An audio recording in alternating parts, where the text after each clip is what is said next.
Us landscapers like to play on toys, right? We like to go outside and get dirty.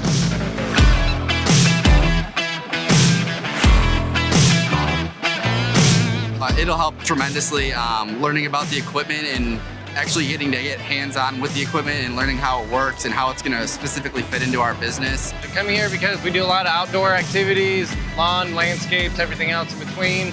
What I like about it, it's still real hands-on.